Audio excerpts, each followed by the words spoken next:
with the flick. Tim Frisch, Francis Maxwell. We're talking about The Walking Dead, Season 7, Episode 2, The Well. Oh. So I don't know if you read our YouTube comments on this. I know you weren't on the first episode. I'm familiar with them. Okay, I did a little reading. I had some conversation with some of the viewers. Nice. So I want to do a little bit of addressing directly to you, fine folks at home. What I'm going to try to do this week is to stay positive. We're going to separate what we liked about the episode from our criticism of the episode. Okay. Because I think there is room for some constructive criticism. We are critics after all, although I would never call myself a professional critic. That's what I'm here to do today, to talk about The Walking Dead. So, The Well, we are introduced to a new place, the kingdom, a new character, Ezekiel and his court. He is the king of this realm that exists sort of as a bubble within the rest of the apocalypse. Mm-hmm. He's got his team of knights. He's got his jester that stands beside him and cracks wise. And Carol is just as confused as the rest of us as to what's going on. She reverts back to her unassuming, innocent housewife mode. And Morgan struggles with the realization that his former, and by former I mean like third or fourth, life mantra doesn't hold up as well as he thought it might. Mm-hmm. The path of nonviolence, the path of non-killing.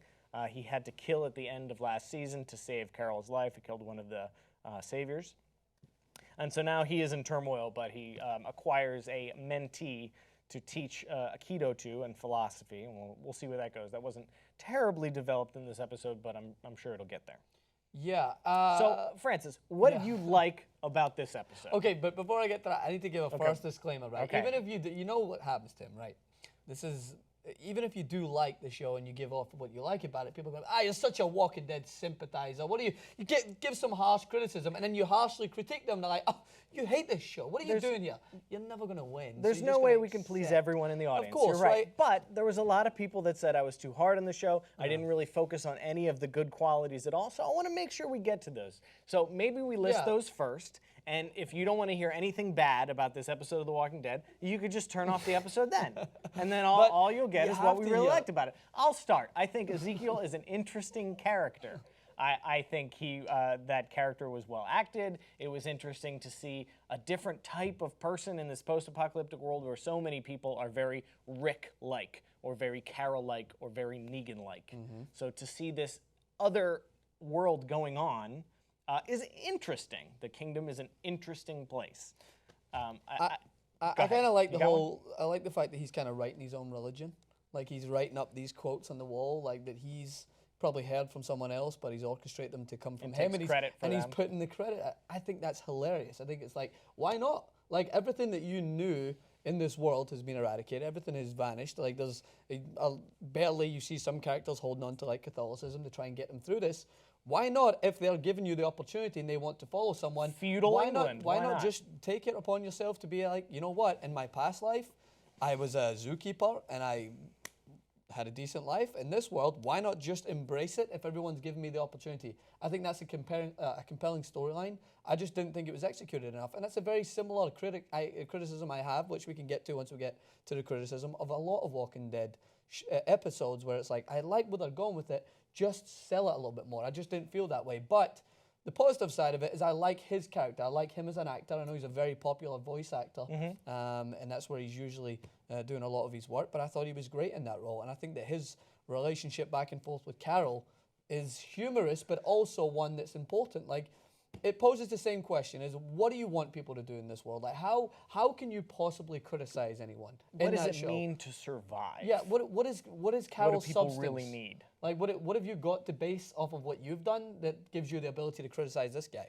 Like, where has it led you? You're now seeing walkers as people. Like, she's almost suffering the same fate as what I think the young girl who she tried to protect from it was suffering, which I imagine they're going to go that way. But I just like him. I like him that he's completely aware of the craziness. He's aware of how strange it sounds. Like, he snaps back into his normal person very quick. Embracing the contradiction. Yeah, and he's just like, you know what? If people need someone to follow, who am I to shoot down any sense of hope that they need. So there's my positive. That's good. And in many ways, this episode was a contradiction to what we've seen in The Walking Dead before. And you can embrace that or you can resist it. I'm not going to make a judgment either way right now. I think his monologue at the end of the episode with Carol in the garden was very earnest, well delivered, true. I think his story about being a zookeeper, getting a tiger, becoming this mythic hero is an interesting one and a good launching point for the episode. Yeah. So those are my positives for the episode. Now to the negatives. If it's all right with you folks, I'd like to talk a little bit about some criticism for the episode. Okay. I'll bring it up again, as I have in the past. I think The Walking Dead has a real pacing issue. Now, what that doesn't mean is that I think that the episode is too slow or there's not enough explosions or not enough killing or not enough action. That's not what I mean. It's when you give us an episode with 2 deaths and lots of blood and gore, it's supposed to have an effect on us as an audience, and then to go to different characters in a different place with a tonally completely different episode. That sort of thing might work on a Netflix show where you can binge watch, but what you're essentially doing is making us hold out for 2, 3, 4 weeks until we get resolution from something that we liked, from something that was interesting. It feels like I'm watching a different show every week when they do stuff like this. And I think that's a pacing issue. I think that other shows do a better job of intermingling storylines so that they can all develop at the same time and one doesn't have to be put on hold to give us a different one. I think there's a time and a place for an episode like this. Perhaps further into the season, like I know you were probably going to mention, because I liked the episode as well, when they did it with Morgan and his whole development of the cheese this making mindset. and the goat. Yeah, and but the thing with that was, as I'm sure you're going to, right after. It came after he was suffering this kind of post-depression of him trying to develop this issue, and it came after him he was trying to salvage one of the saviors. Well, So what that episode came immediately after was Glenn's death at the dumpster. Exactly. Again, a pacing issue. That I thought was a really good episode, Yeah, but it shouldn't have been there. It should have been at the episode maybe after he decided to try and save one of the saviors, so give us more into why he's doing this. Why is he wanting to preserve this life that's such a horrible person in general? Like, that would be a perfectly fit episode, but I think that you're right. I think that they put it in a place where I know what they're trying to do. Is they're trying to keep us interested, and we are interested. What I think would have been a better idea is swap the Daryl episode around. Put Daryl episode now, because Daryl's still part of what we just witnessed. The next episode is so going to be Daryl? the next, what I imagine, if spoiler alert, I watch it on network television, like next week on The Walking Dead, even though they did it last week and it was next season on The Walking Dead, and kind of teased as if we were going to get the repercussions of what happened, which didn't happen. So I think you switch those episodes. Put the Daryl episode next. That's enough. You don't have to go into Rick's group. You don't have to go into them and focus enough on how they're dealing with the death, but it keeps us interested in the repercussions. It was far too big of an event in the first episode to not want to keep us informed. I think that's a little unfair on the audience. And people may disagree. They think, well, it's a network show. You have to give us how many episodes we get in the season. So if you put it all in the early episodes, what you're going to get. I feel like they have enough of a storyline to keep us interested for the season. You don't have to stall us. This is a stalling episode. It's not a filler episode because it will have some parts to play in the future. We need to get Ezekiel. We need to get it. I think you could maybe run with Daryl's storyline and this storyline. It wasn't like this episode was so action-packed that we couldn't have a distraction. You could really have went between both, I felt.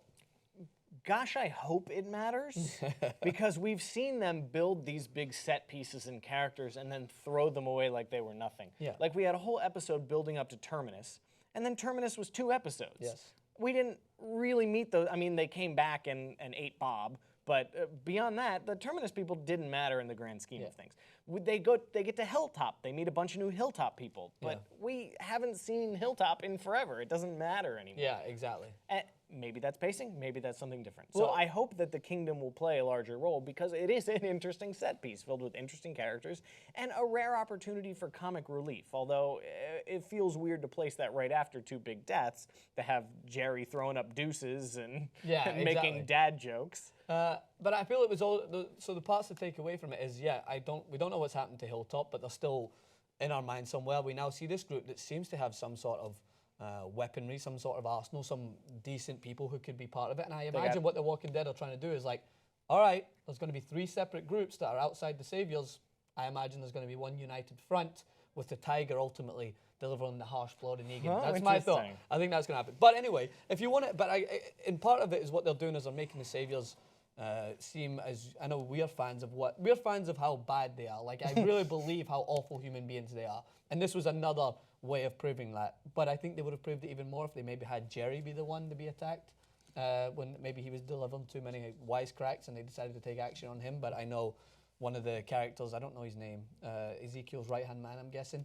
The guy who talked back at the Saviors exchange. He doesn't stand by what the Saviors believe, and he throws in a couple of tidbits early on that's like, we're almost free. We're not completely free, so they have to obviously play by the rules of Negan's game. I think he misunderstands the situation. Yes. Or I do. So, this is a question on the episode. Are they trying to like poison them, I guess, with the pigs? Like, what do they want to fill their bodies with rot? Like, we all know that doesn't really have an effect. I imagine after what happened with Bob. Yeah, and if they were getting sick or dying from the tainted meat, that would have severe repercussions on the kingdom. So I think it's passive aggression. Yeah, it's like a way to feel like you're getting one up on them. You're eating shite. We got you. You're also punches, but you're eating shite. So I see where they're going with it. I just don't think it was needed at this point. I feel like you could have introduced it episode 3 or 4 and it would still have the same effect. You're like, okay, now we see Daryl getting punished in amongst the saviors. It gives us more incentive to want everyone to kind of form that united front, I feel. Yeah. I think my harshest criticism of this episode is that for a mostly talking, dialogue-heavy episode, the writing wasn't terribly spectacular. Like, if you're going to rely on characters talking and character development and exposition over the course of the episode, the writing should be really, really strong in an episode like that. Yeah. And I felt Carol was doing an exaggeration of her homemaker act. I felt Morgan was being super wishy-washy. Both characters were like not acting like themselves at all. Like, even the end of the episode, Carol decides to go but not go, which is a concept that I don't think they sold very well because I don't understand what it really meant, by going to live in a house outside of the kingdom. Yeah. Okay, so she's not in exile. She's not living on her own. And Morgan's crazy. Carol can survive on her own. If any character is capable of doing that, it's Carol. Yeah. So now she's just living in a house, not in the kingdom. But Ezekiel can stop by with the tiger whenever he wants. And she didn't realize he was right outside the door, which means it's not a terribly safe house to live in. She's making a wood fire, she's making smoke, attracting whoever, there's no walls or fences or anything. Like, it's so unlike Carol with everything that she knows. And that's the issue I have with this episode, is that it's not character development, it's character regression. Yeah. Like, we didn't learn anything new about Carol. Carol didn't grow as a person, she backslid. That's so weird to me. Nobody else thinks this is weird? No, here's the harsh reality, is you touched on it, and this will ignite the comment section, is that storyline is old. We've already seen it. Why are you repeating it? I don't care. I'm actually beginning to dislike Carol as a character because they're outplaying this whole idea that she's going back and forth. She's going, she's staying. She doesn't know what she's doing. The only compelling storyline is if you start to actually play into the idea, which they haven't done enough since the character of, I forget, is it Lizzie, the young girl that saw the walkers? That seems like the way she's going. She's now regretting her actions and she's seeing these walkers as people. But why? But I get okay, it. so I understand it. She decided to leave. Now, please correct me if I'm wrong in the comment section. At the end of last season, because that kid got killed, the kid that she was tormenting, for a lack of a better word. And so her actions have repercussions, and she started to care about this community, so it upset her when someone from the community died, someone she cared about, because she did have an affection for that kid. So she wanted to leave. She broke up with her boyfriend, whose name I'm blanking on. We know who he is. Alexandria guy. Yeah. Who's tall and good-looking enough for Carol. Yeah. So she leaves so that she doesn't get attached to people, which is fine. You know, she's done that before, and that's a perfectly reasonable thing to do. But then, why does she start seeing walkers as people? Like, okay, maybe she lost a lot of blood and it was just a straight-up hallucination, but I think to read into it in the way that Lizzie does has no basis in anything that's happened to Carol before. No, but it is, well, if we remember those episodes in between her leaving when she was with Maggie and whatever else, is that she had to kill again. She doesn't want to be forced in a situation which she has to kill, which is, I mean, that's why she wants to exile herself. Kill people or kill people? Walkers? I guess just kill in general. Because walkers are not people. She's never thought that walkers were people. I guess they might remind her now as that they were people. She just doesn't want to kill in general. So that story, basically that storyline combined with combined with Morgan's pursuit of trying to save him, is not interesting enough for an episode. They keep doing 180s on each other so fast, I can't keep up with whose philosophy is what. And exactly, so this is and if you ask yourself this question, whether Carol stays or Carol goes, do you really care? If she was to have just stayed with Ezekiel, it wouldn't have made any sort of reaction. No one would have been in uproar. If she was to leave, no one would have cared, which I don't think anyone really does. So the storyline doesn't hold enough substance to keep me interested in it for a full episode. If you have Carol, by that point, be the main focus of the episode, it has to be something else that we haven't seen. But we've seen it all. We've seen it back and forth again, so we're therefore bored again. Carol and Morgan are the main characters of this particular story arc. What do they want? What are they driving towards? Because I think the answer for most characters in The Walking Dead is survival. And that's not terribly interesting. What was interesting is when Eugene and Abraham had to get to Washington, D.C. Yeah. That's drive, that's purpose, that's meaning, that's interesting. Morgan and Carol aren't doing anything. They're just experiencing things. And here is a thing, and here is another thing, and here is a third thing. And oh, a tiger, that's interesting. But like, what are you doing? Like now Rick has purpose. Yeah.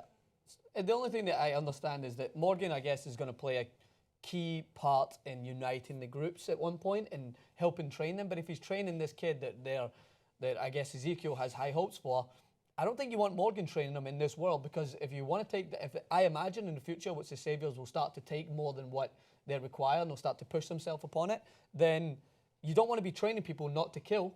You want to be training them how to kill. They need to be, if they want to compete with the Saviors, they have to kill. So that storyline will prove an interesting point. I guess that somewhere down the line, we'll have that kid put in a situation where he has to use Morgan's techniques on a person or a walker, and I imagine him dying at some point. That's my go out there and put it on.